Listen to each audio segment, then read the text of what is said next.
Well, Elsa appears to be veering to the west of Surfside, Florida.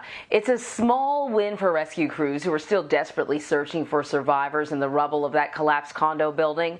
So far, 28 people are confirmed dead, and more than 100 are still missing. Brooke Shafer from our Miami station has been covering the collapse, and she's with us now from Surfside, Florida. Brooke, thanks for joining us again. What impact is Tropical Storm Elsa having on the rescue effort? Well, thankfully, Anne-Marie, not a big impact so far today. Like you said, a small win, really, in what has been a difficult and a challenging search and rescue here in Surfside. Really, throughout the morning, things have been nonstop here. We've seen several search and rescue teams going back and forth on this road to and from the collapse site. We've also seen several dump trucks headed towards the collapse site as well. But teams here are certainly prepared for any potential bad weather. We've been told that these teams, they can work when there is rain and wind, but if there's lightning and thunder, that will inevitably bring a pause to any search and rescue efforts. So at this point, it's been almost 2 weeks since the collapse. I know it's still being called a search and rescue effort, but are officials still hoping that crews will find survivors? They are still hopeful at this point. We keep asking, are you still hopeful of finding people alive? And as of now, that answer is yes. But absolutely, the clock is ticking. The clock has been ticking since day one, since about 1:30 a.m. Thursday morning, almost 2 weeks ago now at this point, right? So it's definitely a difficult search and rescue, but these teams out here say they are hopeful, and I think holding on to hope for a miracle, really, at this point. Yeah. So we do have more confirmed dead, though. What do we know about the latest victims that were found?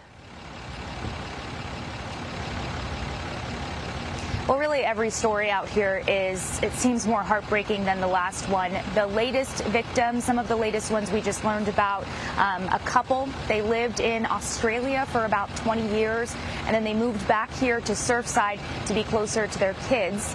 And really every story is just heartbreaking. As I said, this building really had a mix of a lot of people.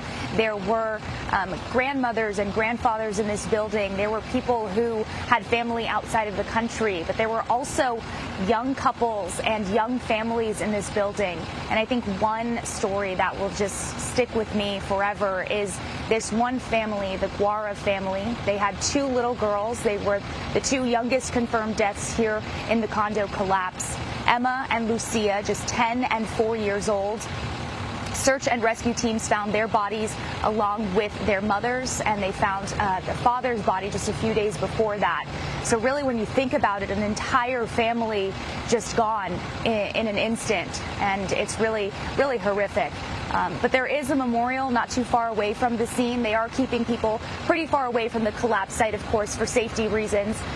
But a couple blocks away, there is a memorial with pictures and stories and messages for those people still unaccounted for. And that number is still pretty jarring, 117 unaccounted for as of this morning. Yeah.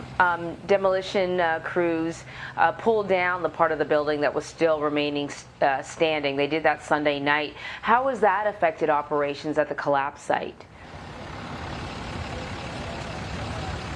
Well, that's going to let them really expand their search, because when the building was still standing, there were serious concerns about it potentially coming down and hurting those search and rescue teams. It was an issue from day one. It was part of the, layers of challenges in the search and rescue out here. And so engineers from day one said that that building was not structurally sound. They had been keeping an eye on it and eventually decided that really it needed to come down for not only the safety of these search and rescue teams, but also so that they could really expand their search and look across the pile of rubble for people still underneath, and again, hopefully still looking to find people alive. And so being able to bring down that building, now they've been saying they're kind of going in grids, and now they're saying they can expand it and go to all of those grids. So hopefully this will allow them to work maybe a little bit faster and give some more answers to these families a little bit faster than we've been getting.